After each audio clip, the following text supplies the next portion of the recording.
Hi friends, welcome to our academy. మనం గత క్లాసులో 11th వరకు షిఫ్ట్స్ ఏవైతే జరిగాయో ప్రతి షిఫ్ట్లో ఉన్న హిస్టరీ క్వశ్చన్స్ అన్నీ చెప్పుకున్నామండి. దాని డీటెయిల్డ్ ఎక్స్ప్లెనేషన్స్ అన్నీ ఓకేనా. అలానే మనం మ్యాథ్స్ చెప్పుకుంటాం, అలానే విత్ కాన్సెప్ట్స్ చెప్తూ మ్యాథ్స్లో ఏవేవి వచ్చాయో అవన్నీ చెప్తాం. అలాగే రీజనింగ్, అలానే జిఎస్ రిలేటెడ్ ఇంకేవైతే ఉన్నాయో మనకి కరెంట్ అఫైర్స్ ఉన్నాయి. కరెంట్ అఫైర్స్ ఇప్పుడు వచ్చినవి ఏవైతే ఉన్నాయో అవన్నీ చెప్తాం. అలానే మనకి పాలిటీ ఉంది, ఎకానమీ ఉంది, సైన్స్ ఉంది. ఇవన్నీ కూడా సైన్స్లో మనకి ఫిజిక్స్, కెమిస్ట్రీ, బయాలజీ ఇవన్నీ కూడా ప్రతిదీ కూడా విత్ డీటెయిల్డ్ ఎక్స్ప్లెనేషన్స్ అన్నీ చెప్తామండి. ఒకసారి చూసుకోండి. మీకు మన క్లాసెస్ ఇంతకు ముందు కూడా చెప్పినవి ఉన్నాయి కదా, అవన్నీ వినేవాళ్ళు ఉంటారు. ఎవరైతే వింటున్నారో వాళ్ళందరూ కూడా లైక్, షేర్, సబ్స్క్రైబ్ చేయండి, షేర్ కూడా చేయండి. చాలా చాలా ఉపయోగపడతాయి మీకు. ఇంత డీటెయిల్డ్ ఎక్స్ప్లెనేషన్స్తో ఎక్కడా మీకు అంతగా దొరకవు. ఓకేనా అండి? ఒకసారి చూసుకోండి, మీకు నచ్చితే లైక్, షేర్, సబ్స్క్రైబ్ చేయండి. ఓకేనా? సరే, క్వశ్చన్స్ చూద్దాం. First one, which of the following is not considered one of the significant cause for the revolt of 1857? 1857 రివోల్ట్కి సిగ్నిఫికెంట్ కాజ్, ఒకనొక కారణం కాదు, ఏది కాదు, నాట్ అన్నాడు. కన్సిడర్ ఒక కారణం కాదు అని చెప్పి ఇచ్చాడు. ఏంటి ఆప్షన్స్ ఇచ్చాడు? పాలసీ ఆఫ్ డాక్ట్రైన్ ల్యాప్సీ,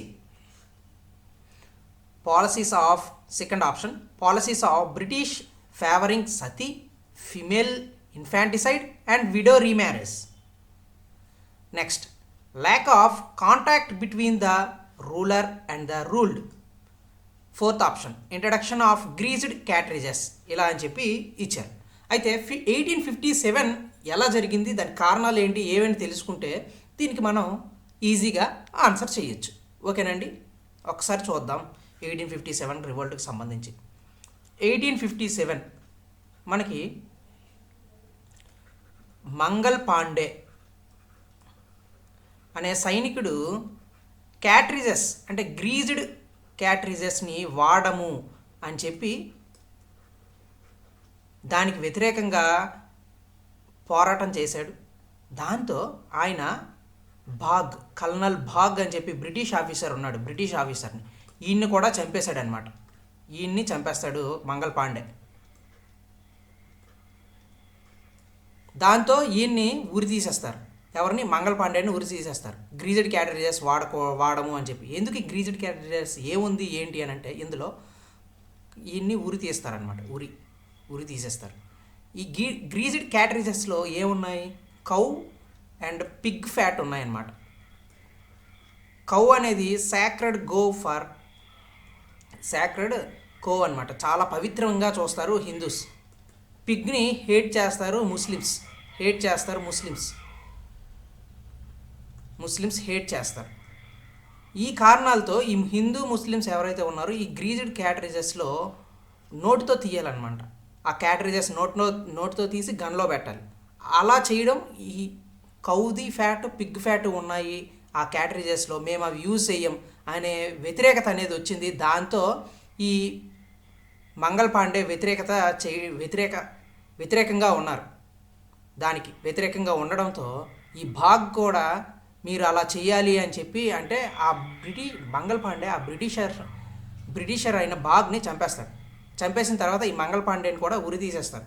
ఉరి తీసాక ఈ అలా ప్రాకి 1857లో 34th రెజిమెంట్లో బక్త్ ఖాన్ ఉంటాడు. రెజిమెంట్లో బక్త్ ఖాన్ ఈయన ఈ రివోల్ట్ని లీడ్ చేసి బహదూర్ షా టూ 34 రెజిమెంట్ మీరట్లో అండి, బహదూర్ షా టూ ఈయన్ని కింగ్గా ప్రకటిస్తాడు. మన ఇండియాకి కింగ్ ఈయనే రూల్ చేయాలి, ఈయనకి ప్రకటించి 1857 రివోల్ట్ అనేది స్టార్ట్ అవుతుంది.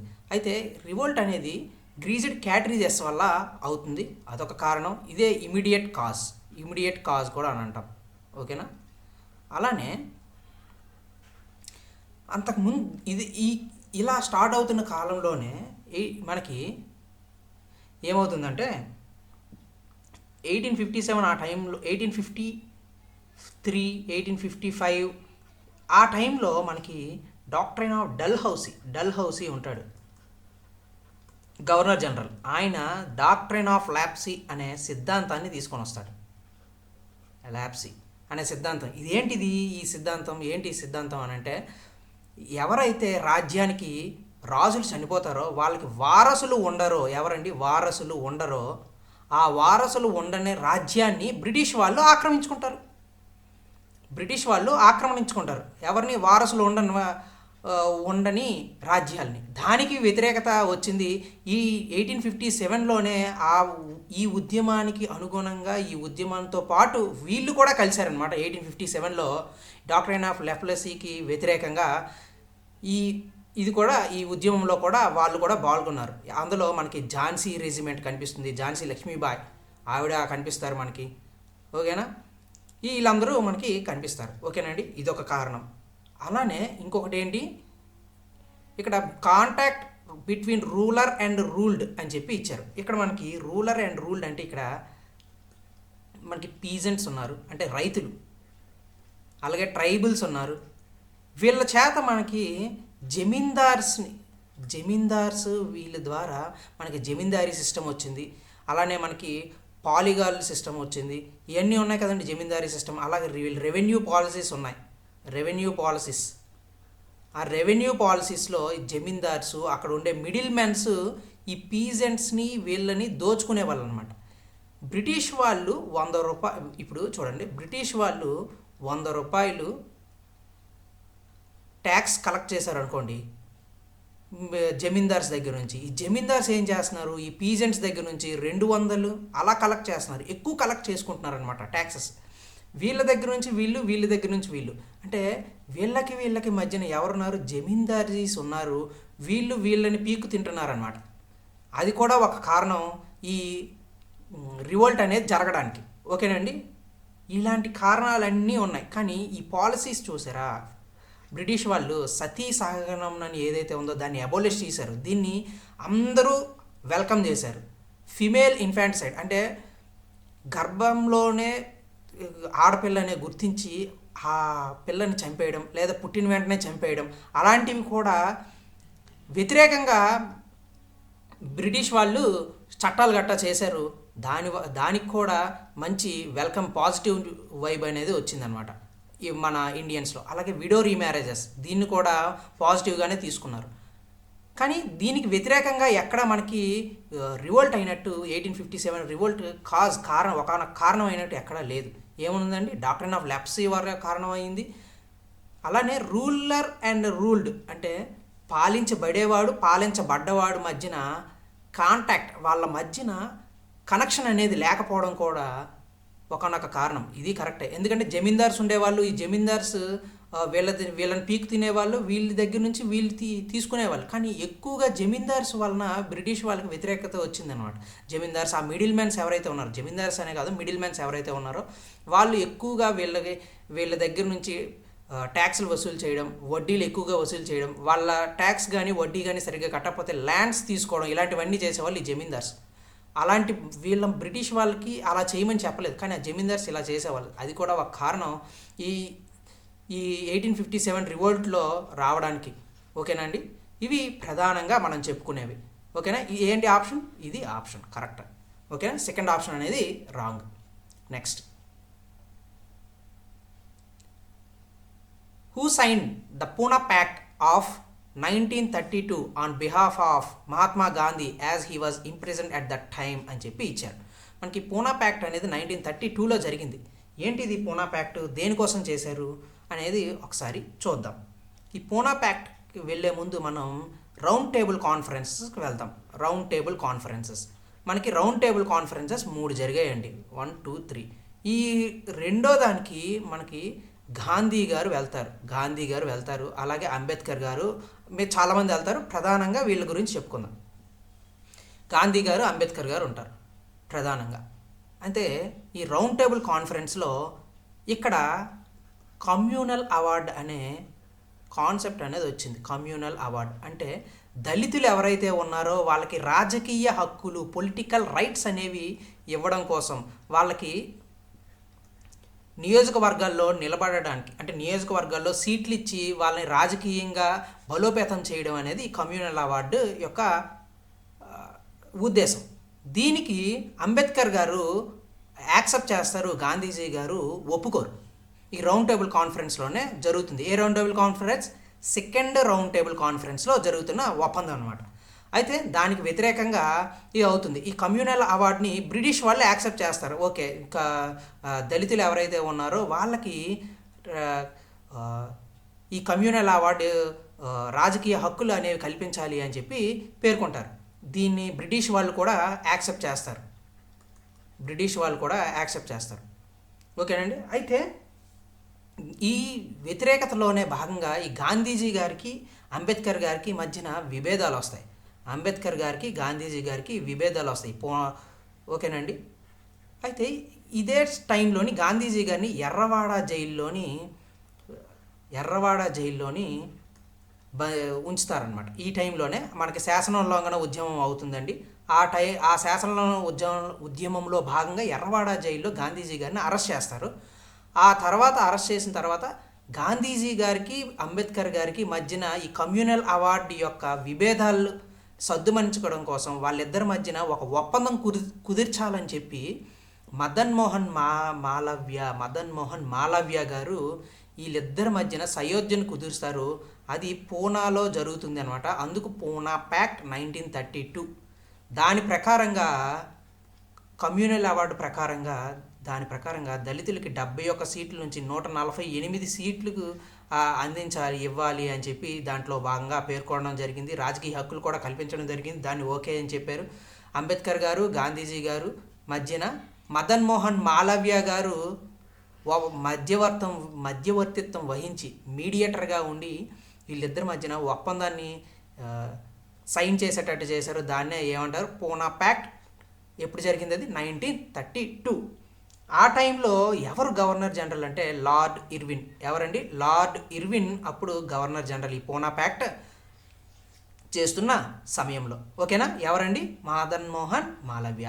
ఓకేనా? ఇది సెకండ్ క్వశ్చన్కి సంబంధించింది. నెక్స్ట్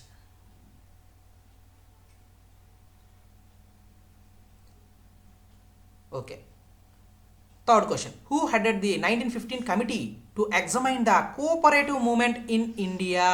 ఇండియాలో కోఆపరేటివ్ మూమెంట్ అంటే సహకార ఉద్యమం అంట. సహకార ఉద్యమం మనకి ఇప్పుడు కోఆపరేటివ్ బ్యాంక్స్ ఉన్నాయి కదండి. ఆ కోఆపరేటివ్ బ్యాంక్స్ ఇవన్నీ వచ్చాయి అని అంటే కారణం ఈ సహకార ఉద్యమమే దానికి ప్రధాన కారణం. మనకి 1920 ఆ టైం, 1920, 1944 ఆ టైంలో మనకి బ్రిటిష్ వాళ్ళు చట్టాలు కూడా చేశారు. ఆ ఇయర్స్ పెద్దగా గుర్తులేదు కానీ బ్రిటిష్ వాళ్ళు యాక్ట్స్ కూడా చేశారనమాట. 1920, 44 ఆ టైమ్స్లో మనకి బ్రిటిష్ వాళ్ళు కోఆపరేటివ్ యాక్ట్స్ని కూడా తీసుకొని వచ్చారు. దానికి ప్రధాన కారణం ఏంటి? కోఆపరేటివ్ మూమెంట్ అనేది వచ్చింది. దానికి ఒక ఆయన హెడ్గా ఉన్నారు. ఆ కమిటీకి హెడ్గా ఉన్నారనమాట. ఆ కమిటీకి హెడ్ ఎవరు అని చెప్పి అడిగారు. ఒకసారి ఇక్కడ ఆప్షన్స్ ఏమి ఇచ్చారో చూద్దాం. Sir John Simon, Lord Irwin, Lord Curzon, Edward Maclagan అని చెప్పి ఇచ్చారు. ఓకేనా? ఒక్కొక్క ఆప్షన్ చూస్తే మనకి ఎవరు అనేది అర్థమవుతుంది. Lord Simon. ఇక్కడ సైమన్ అన్నారు. మనకి 1928లో మనకి 1919 చట్టం ఏదైతే ఉందో, 1919 యాక్ట్ ఏదైతే ఉందో ఆ యాక్ట్ని పరిశీలించడం కోసం, ఆ యాక్ట్లో సరిగ్గా అమలవుతున్నాయా లేదా అని తెలుసుకోవడం కోసం 1928లో సైమన్ కమిషన్ని వేశారనమాట. ఈ యాక్ట్లో కూడా పేర్కొన్నారు 10 years తర్వాత ఒక కమిషన్ వేస్తాము అని చెప్పి. ఆ కమిషనే సైమన్ కమిషన్. కాన్స్టిట్యూషనల్ రిఫార్మ్స్ దీని గురించి తీసుకొచ్చిన కమిషనే సైమన్ కమిషన్. ఈ సైమన్ కమిషన్ అనేది కాన్స్టిట్యూషనల్ రిఫార్మ్స్ అనేది 1928లో Simon commission, sir John Simon హెడ్గా ఉన్న కమిషన్ అనమాట. 1928లో దీన్ని వచ్చింది. కోఆపరేటివ్ మూవ్మెంట్కి ఈయనకి ఏమైనా సంబంధం ఉందా అంటే లేదు. అంటే ఈయన కాదు. లార్డ్ ఇర్విన్ మనం ఇప్పుడే చెప్పుకున్నాం. ఏంటి? పూనా ప్యాక్ట్లో రౌండ్ టేబుల్ సమావేశం, అలాగే పూనా ప్యాక్ట్ సంబంధించి ఉన్న కమ్యూనల్ అవార్డు రావడానికి, అవార్డు ఏదైతే ఉందో అది రావడానికి ప్రధాన కారణం కూడా ఈయన లార్డ్ ఇర్విన్. ఆ టైంలో లార్డ్ ఇర్విన్ అనమాట. రౌండ్ టేబుల్ సమావేశాలు అయ్యాయి కదండి 1 and 2. ఆ 1 and 2కి లార్డ్ ఇర్వినే గవర్నర్ జనరల్గా కూడా ఉన్నారు. అంటే ఈ కోఆపరేటివ్ మూవ్మెంట్కి ఈయనకి సంబంధమే లేదు. Lord Curzon. మనకి లార్డ్ కర్జన్ ఎక్కడ కనిపిస్తారు? బెంగాల్ పార్టీషన్. ఎక్కడండి? కర్జన్ ఎక్కడ కనిపిస్తారు?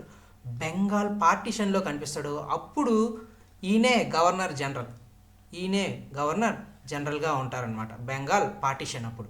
ఓకేనా, ఈయన ఎవరు, లార్డ్ కర్జన్. కోఆపరేటివ్ మూవ్మెంట్కి ఈయనకి సంబంధమే లేదు. సర్ ఎడ్వర్డ్ మెక్లానన్, ఈయన కోఆపరేటివ్ మూవ్మెంట్ హెడ్గా, కమిటీకి హెడ్గా ఉన్నారనమాట. ఈయన కమిటీ హెడ్ అయిన తర్వాతనే మనకి కోఆపరేటివ్ యాక్ట్స్ అనేవి కూడా తీసుకొని వచ్చారు. తర్వాత ఈ కోఆపరేటివ్ యాక్ట్స్ని తీసుకొని రావడం జరిగింది. ఈ యాక్ట్స్ తర్వాతే మనకి బ్యాంక్స్ రావడం, అలాగే కోఆపరేటివ్ బ్యాంక్స్ రావడం, ఇవన్నీ వచ్చాయన్నమాట. ఇవి ప్రధానంగా చెప్పుకోవాల్సినవి ఈ క్వశ్చన్లో. ఎవరండి, సర్ ఎడ్వర్డ్ మెక్లానన్ అనే ఆయన హెడ్గా ఉన్నారు 1915లో వచ్చిన కోఆపరేటివ్ మూవ్మెంట్ యొక్క కమిటీకి. ఓకేనా. Next 4th question, what kind of tools were mainly used by the Harappans? ఏ టూల్స్ వినియోగించారు హరప్పన్స్ అని చెప్పి ఇచ్చారు. హరప్పన్స్ కాలంలో ఐరన్ అనేది తెలీదు, ఐరన్ టూల్స్ అనేది వినియోగించలేదు. ఐరన్ తెలియదండి మనకి.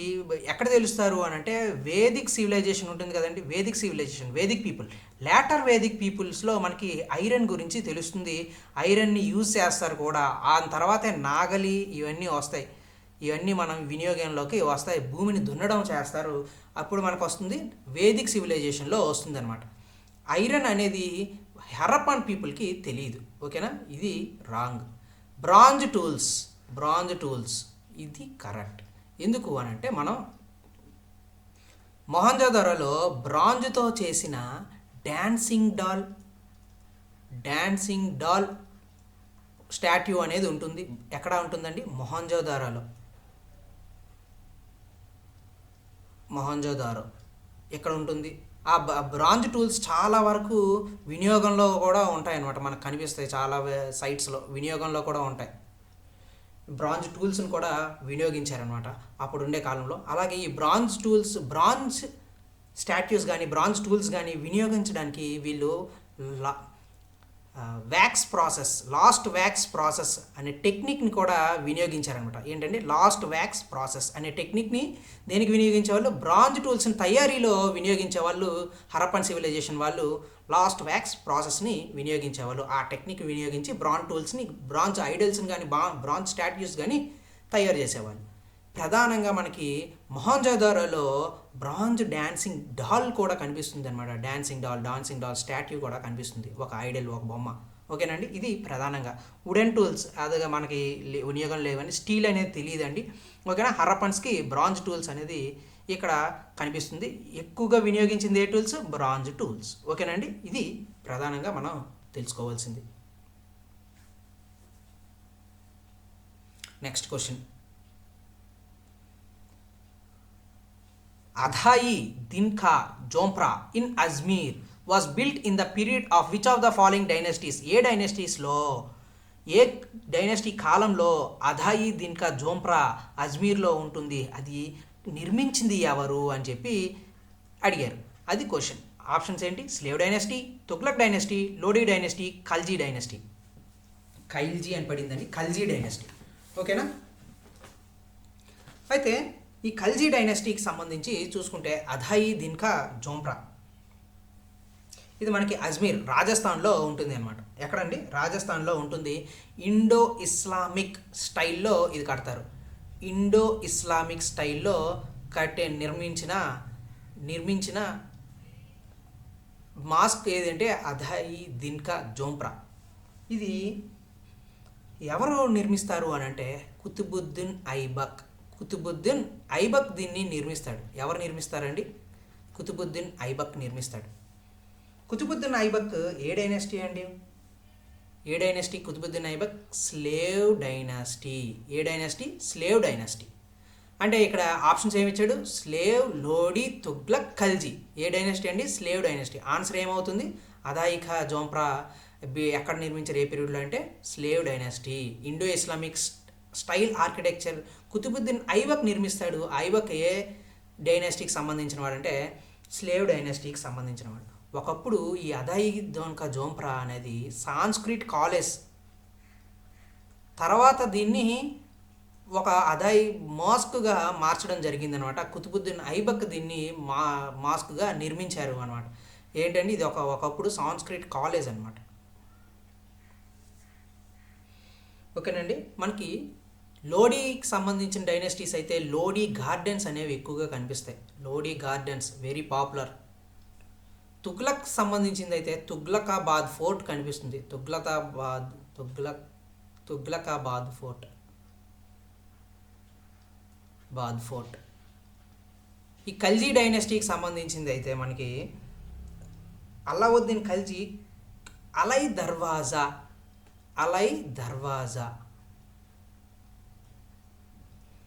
దర్వాజా నిర్మిస్తాడండి.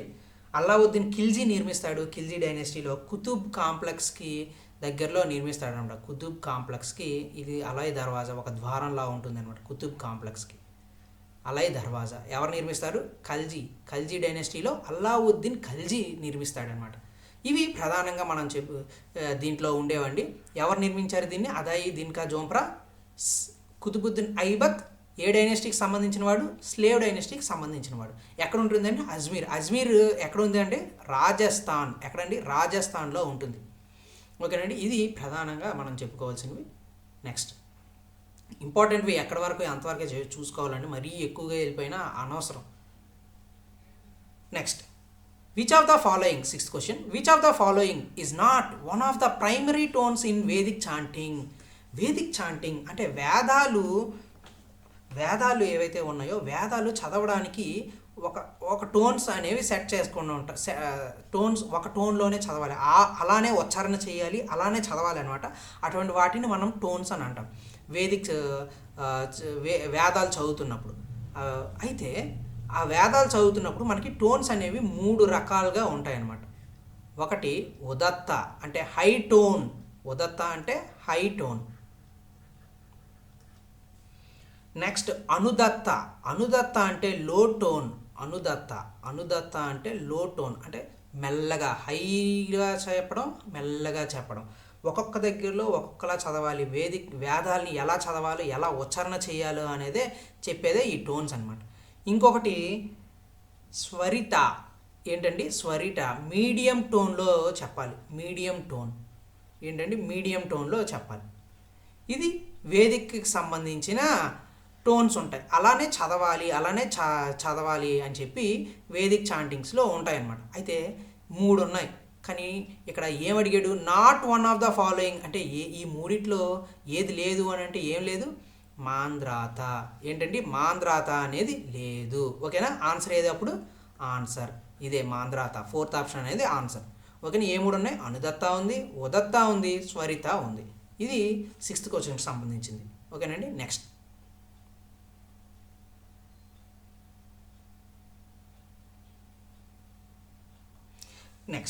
లోథాల్. మనం ప్రీవియస్లో కూడా చెప్పుకున్నాం లోథాల్ గురించి. Lothal was important for dash during the Indus valley civilization. ఇప్పటికి 3 times వచ్చిందండి లోథాల్ మీద క్వశ్చన్. లోథాల్ సంబంధించి మ్యారిటైమ్ సంబంధించి ట్రేడా, లేకపోతే లోథాల్కి సంబంధించినవి ఏమేమి లభ్యం అవుతాయి, అక్కడ ఏముంటాయి అని చెప్పి అలానే అడుగుతున్నారనమాట.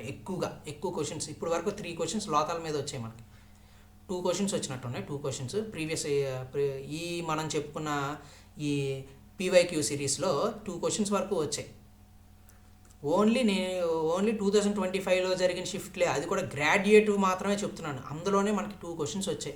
అంటే చూసుకోండి, లోథాల్ కానీ అలాగే ఒక హరప్పాకి సంబంధించి సివిలైజేషన్ ఏదైతే ఉందో దాంట్లో సైట్స్ మీద నుంచి క్వశ్చన్స్ కంపల్సరీ పడుతున్నాయండి. ఏదో ఒక షిఫ్ట్లో ఏదో ఒక రకంగా ఏదో రూపంలో పడుతుంది హరప్పాకి సంబంధించిన సైట్స్కి సంబంధించిన వాటిల్లో. ఓకేనండి. చూసుకోండి ఆ క్వశ్చన్స్. అలాగే ఆ టాపిక్ కూడా కొంచెం జాగ్రత్తగా చదువుకోండి. ఒక క్వశ్చన్ అయితే కంపల్సరీ వస్తుంది. మీ షిఫ్ట్లో పడింది అని అంటే మీరు ఆ క్వశ్చన్ వదలడానికే లేదు. 1 mark మీ పాకెట్లో ఉన్నట్టే. చూసుకోండి అలాంటివి. Lothal was important for dash during the Indus valley civilization అన్నారు. లోథాల్ అనేది మనకి దేనికి ఉపయోగపడేది అని అంటే మ్యారీడ్ టైంకి ఉపయోగపడేది. ఇది సరస్వతి నది దగ్గరలో ఉండేది, దానికి కనెక్షన్ కూడా ఉండేది అనమాట. లోథాల్ ఎక్కువగా దేనికండి? Maritime. రీసెంట్గా మ్యారీడ్ టైం మ్యూజియం కాంప్లెక్స్ని కూడా మన గవర్నమెంట్ ఇక్కడ ఒక హెరిటేజ్ కాంప్లెక్స్ని కూడా పెట్టిందనమాట. Maritime heritage complex. ఏదండి? మ్యారీడ్ టైం హెరిటేజ్ కాంప్లెక్స్ని కూడా ప్రెజెంట్ గవర్నమెంట్ పెట్టిందనమాట. ప్రెజెంట్ మనకి నరేంద్ర మోడీ గవర్నమెంట్ దీన్ని ఏర్పాటు చేయడం జరిగింది. ఎక్కడ లోథాల్లో మ్యారిటైమ్, అక్కడ మ్యూజియం ఉంటుందన్నమాట. అప్పుడు ఎలా ఉండేది ఏంటి అని చెప్పి ఒక ఉంటుంది అక్కడ ఒక ఆ మ్యూజియంలో అప్పుడు ఉండే సివిలైజేషన్లో ఎలా ఉండేది, మ్యారిటైమ్ యూజ్ చేసేవాళ్ళు ఏంటి అని చెప్పి. లోథాల్లో మనకి ఇంటర్నేషనల్ ట్రేడ్ కూడా జరిగేదండి. ఇంటర్నేషనల్ ట్రేడ్ అక్కడ ఇంటర్నేషనల్ సీల్స్ కూడా కనిపెడేవి, ముద్రలు. మన పశుపతి సీల్ ఇలాంటివి ఎలా అయితే ఉన్నాయో అలానే రోమన్స్వి, గ్రీక్స్వి వాళ్ళ సీల్స్ కూడా మనకి ఈ లోథాల్లో కనిపించేవన్నమాట. మ్యారిటైమ్ ట్రేడ్ అనేది జరిగేది ఎక్కువగా ఈ లోథాల్లో. ఏంటి జరిగేదండి? Maritime trade. స్పిరిచువల్ రిచువల్స్ అసలు ఇక్కడ కనెక్షనే లేదు. ఈ లోథాల్ అనేది కాస్మోపొలిటియన్ సిటీ అని కూడా అని అంటారు. కాస్మోపొలిటియన్ సిటీ అని కూడా అంటారు లోథాల్ని. మిలిటరీ బేస్ అనేది ఇండస్ వ్యాలీ సివిలైజేషన్లో ఎక్కడా కనిపించదు. ఎందుకంటే అది పీస్ఫుల్ సిటీగా మనం చూడొచ్చు. ఎక్కడ మనకి యుద్ధాలు చేసినట్టు కానీ మిలిటరీ ఉన్నట్టు కానీ ఎక్కడ కనిపించదు, ఎక్కడ మనకి వినిపించదు కూడా ఇండస్ వ్యాలీ సివిలైజేషన్లో. పీస్ఫుల్ సివిలైజేషన్గా కూడా మనం చెప్పచ్చు. మిలిటరీ బేస్ లేదు. కాపర్ మైనింగ్ అనేది కూడా మనకి పెద్దగా మనకి అక్కడ కనిపించదు ఇండస్ వ్యాలీ సివిలైజేషన్లో. బట్ కాపర్ మైనింగ్ అనేసరికి మనకు గుర్తొచ్చేది ఏంటి అంటే K3 గనులు. ఎక్కడండి? రాజస్థాన్లో కనిపిస్తుంది.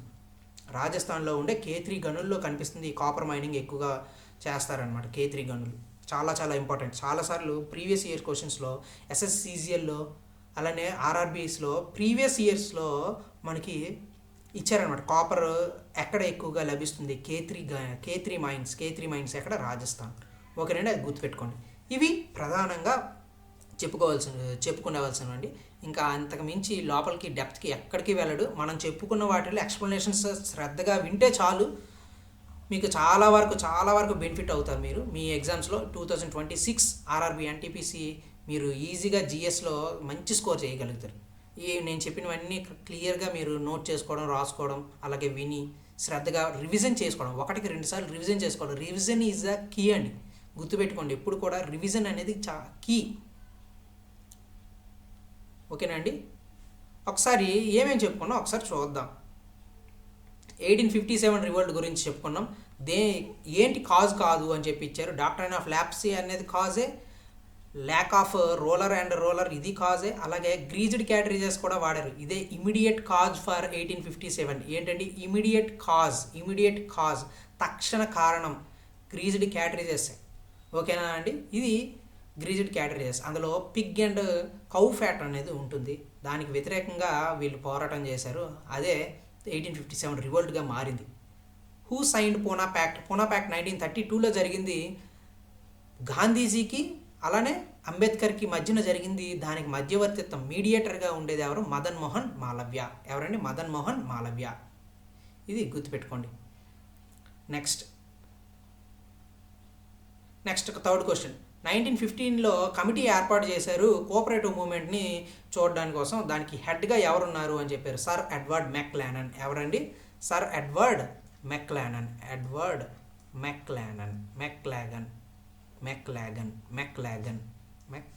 ఓకేనా? Next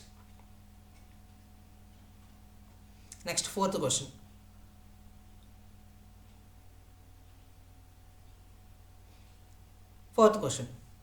what kind of the tools? ఏ టూల్స్ వినియోగించారు అని అంటే బ్రాంజ్ టూల్స్ అనేది వినియోగించారు. ఎక్కువగా బ్రాంజ్, అలాగే మట్టి బొమ్మలు కూడా వినియోగించేవాళ్ళండి. టెర్రాకోటా బొమ్మలు ఎక్కడ మనకి ఎక్కువగా కనిపిస్తాయంటే మొహంజోదారోలోనే ఎక్కువ నెంబర్లో కనిపిస్తాయి. మొహంజోదారోలోనే. ఇది కూడా ప్రీవియస్లో ఇచ్చాడు క్వశ్చన్, ఇది కూడా గుర్తుపెట్టుకోండి. మొహంజోదారోలోనే బ్రాంజ్ టూల్స్ కూడా మనకు కనిపిస్తాయి. మొహంజోదారోలోనే బ్రాంజ్ స్టాట్యూ కూడా ఉంటుంది, డాన్సింగ్ గర్ల్ స్టాట్యూ. మొహంజోదారోలోనే బియర్డ్ స్టాట్యూ కూడా ఉంటుంది.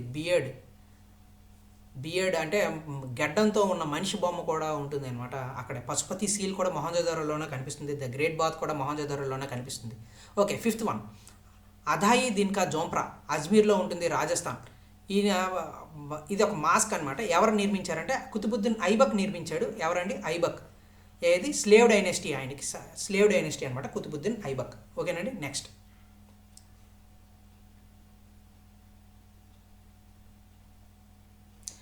Which of the following is not Vedic chanting? Vedic చాంటింగ్లో 3 ఉంటాయి.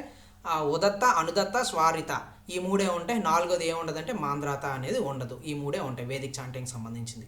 ఓకేనండి. నెక్స్ట్ లాస్ట్ క్వశ్చన్ ఒకసారి చూసేద్దాం. లాస్ట్ క్వశ్చన్ కూడా అయిపోతుంది. లోథాల్ అనేది దేనికి రిలేటెడ్ అండి? మ్యారిటైమ్ అంటే వీళ్ళు ఎక్కువగా సముద్ర వ్యాపారం చేసేవాళ్ళు. మ్యారీటైమ్ ట్రేడ్ అనేది జరిగేది, ఇంటర్నేషనల్ ట్రేడ్ కూడా జరిగేది. ఇది కాస్మోపాలిటియన్ సిటీ కూడా అని అంటారు. ఓకేనండి. ప్రజెంట్ మనకి మ్యారీటైమ్ హెరిటేజ్ కాంప్లెక్స్ని కూడా ఇక్కడ ఏర్పాటు చేయడం జరిగింది. లోథాల్ ఎక్కడ ఉందండి? గుజరాత్లో ఉంది. అలాగే సరస్వతి నది దగ్గరలో ఈ లోథాల్ అనేది ఉంటుంది అండి. ఇది ప్రధానంగా మనం తెలుసుకోవాల్సినవి. వీటికి సంబంధించినవి ఇవేనండి. ఇంకా నెక్స్ట్ క్లాస్లో మళ్ళీ కలుద్దాం. Thank you very much. Please like, share, subscribe.